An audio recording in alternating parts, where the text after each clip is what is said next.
Hi, Dr. Paul Haider here. Well, Happy New Year. Another year has escaped us. Where did that year go? You know, it's pretty interesting, and all of a sudden, it's Christmas time, and then New Year's, and what happened to the time? It flew by so fast. And did we accomplish what we wanted to accomplish in this year? I mean, a lot of times we think about the monetary things we wanted to accomplish, but did we accomplish the spiritual things that we want to accomplish? Did we become more loving and kind? Did we become more peaceful? Did we put the time in to meditate every day? Did we find ways of getting rid of our anger and our getting rid of the hurt we feel inside and allowing ourselves to see the good in all things and allowing ourselves to move past all those old hurts and to forgive, forget, and to move on.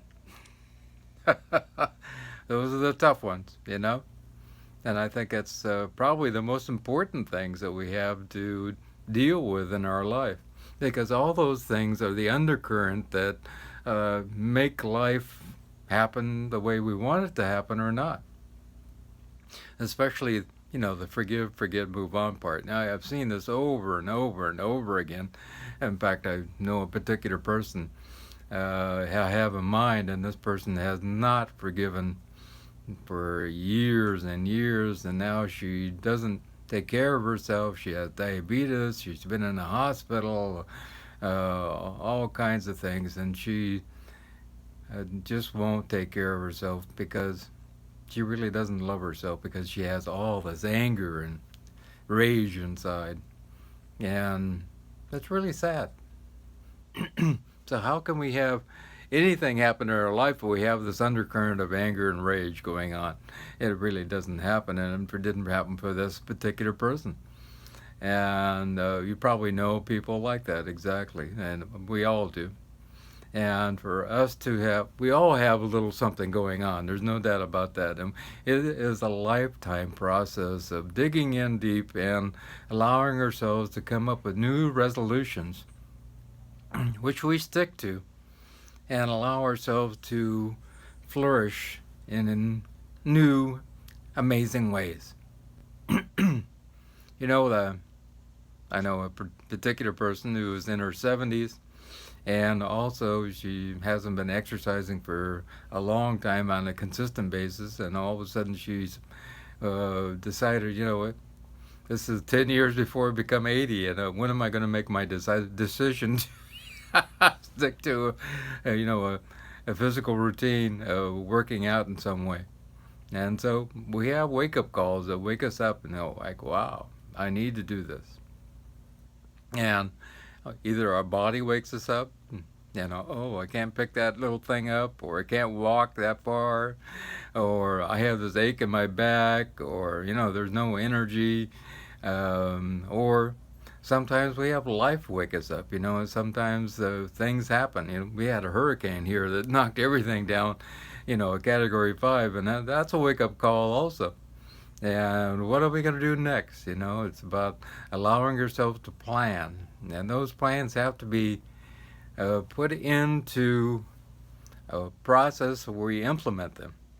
And if we don't implement them, what use is having a plan? So we have to, make a decision. And that's why it's really good to write them down in black and white as to what we want to do, and also put down a timeline as to how we want to accomplish that particular goal in our life. I think particularly the emotional ones. And to write out, today I'm going to be more loving and kind. Today I'm going to see everybody as a part of the great oneness of God. And today I'm going to have more peace inside, and today I'm going to allow myself to forgive that person, and on and on and on. And if we do that, we start to bring a change not only in our world, but in the whole world. You know, we are a constant meditation. There's no doubt about that. Everything that we actually think is put out in micro bursts of energy coming from our brain and our heart, and it actually expands out into the consciousness of the universe.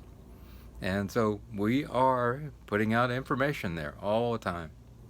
And so it's really good for us to keep positive thoughts going on in our mind at all times. And people who ruminate on things that are old stuff that uh, keeps them stuck, that's what they're putting out, this energy all the time too. And I think that's where karma comes from. Karma is putting out energy out into the universe, and it reverberates back to us. And some people say 10,000 times multiplied to make our lives go in a particular direction. And so, what are we going to have reverberate? Say that a few times fast. Back to us, multiplied by 10,000 times. What do we choose to create as karma? And I think that's really important. I mean, what do we choose to create as karma in this new year coming up? And what do we think about during this new year? Do I make a New Year's resolution to think more about a loving kindness and my maker, my creator, on a regular basis? A lot of spiritual texts, it talks about, saying the name of God over and over and over again, no matter what the name is, other than just simple God, Jesus, Buddha, Krishna, whatever it is. And I believe that all faiths lead to the one place. In fact, we were actually talking and experiencing with John of God, and I had experiences with St. Ignacio. And St. Ignacio came into my dreams as we said we were all one. And I in my dreams, I asked, is Buddha there? And he said, of course. He's one of the higher ones. But Jesus, he works with, he said, and on and on and on. We're all one. And how can we escape being one if they're all separate and everybody's fighting about it? I think it doesn't make sense whatsoever. Even the scientists have proven we are one thing in consciousness. And then, we can't agree as the world society about different things, and it's okay. Allow ourselves to see the fact that we are different. And it's okay to have different ways of looking at things. But we also need to find our way to allow peace to filter in and fill our hearts so that we can love that person just because they're different, and love myself because I have different ideas, and to forgive myself when I make mistakes, when I create havoc in my life or in somebody else's life, and to allow ourselves to be open-minded. I think that's really the most important aspect of a new year. I allow myself to be open-minded. Because if we close off everything, there is no way for anything new to come in. And sometimes this takes a huge wake-up call in order to wake us up and to allow, the blinders to be lifted from us so we can see things from a different perspective.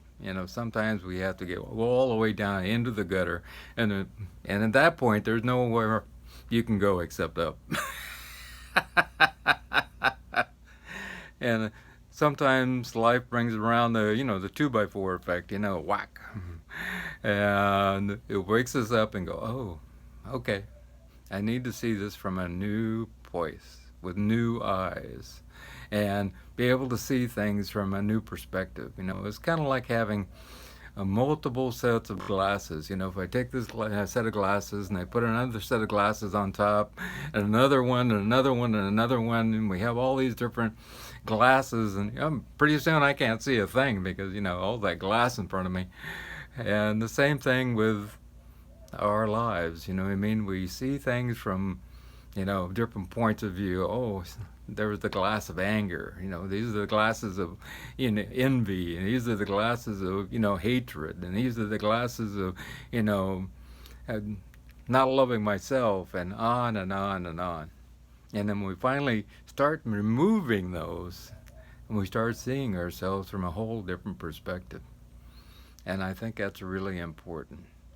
Now, allowing the blinders to be lifted so I can be open-minded about everything, and to see things that have always been there, but we didn't allow ourselves to notice them at all.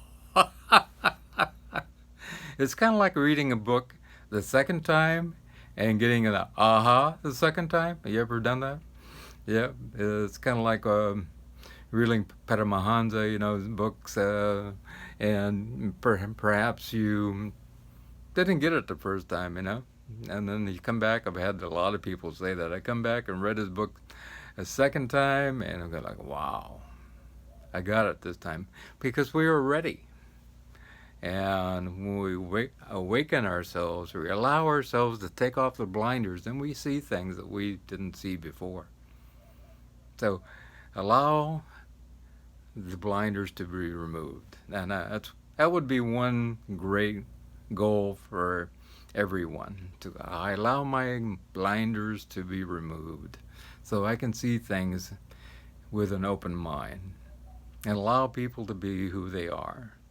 And I think one great thing that we could start to see is that everybody is enlightened. Everybody is full of wisdom. And allow the judgment to be let go. In their own way, they are enlightened. In their own way, they are full of wisdom. Allowing ourselves to see that and see that they are filled inside. Maybe they have a lot of soot covering up the light, but maybe deep down inside, in fact, not maybe, deep down inside, they do have that light of love. And then sooner or later, all that soot will be washed away. And they will start to love themselves and love everybody else as themselves, because they understand the oneness of everything.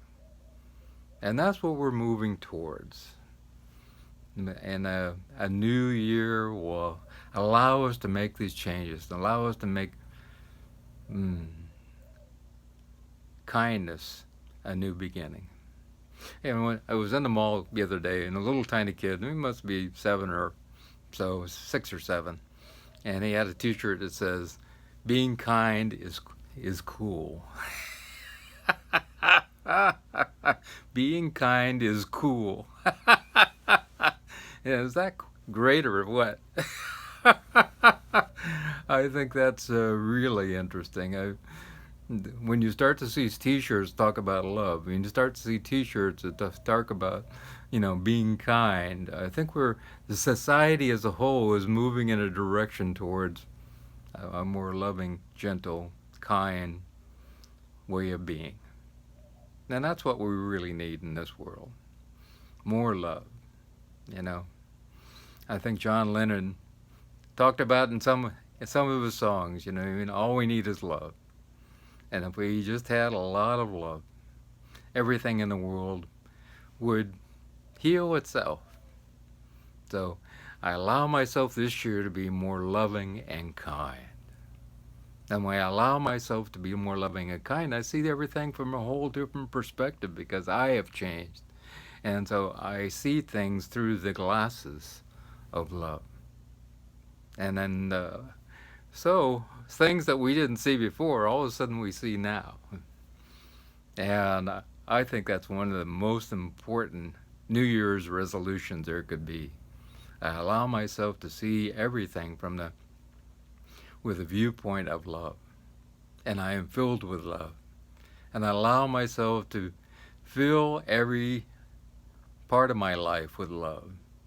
Even when the old me wants to come out, I go back inside and say, just wait a minute. I need to do this from a place of love. And start to see everything from a whole different perspective. And when we do that, everything changes. So I hope you will take the time to do some New Year's resolutions, some emotional ones that really change everything. And I hope you will take the time to look at life from the place of love, because it's the most important thing of all. Have a wonderful, wonderful New Year's. And this coming week, I'll be started getting back to writing articles again. Finally, we got the internet back, and now we got my computer back from repair, and so everything is moving in the right direction. And it took 3 months to get internet back here since the storm. So I'm really looking forward to writing again and getting back to doing my 2 videos a week, one for herbalism also. So remember, if you care to get a hold of me, you can contact me down below. If you care to subscribe, I always appreciate that. And if you care to make a donation, the link is also down below. Hit show more. And remember, I'm always here for you, and all my consultations are free. And so let me know how I can help you. Remember, I love you.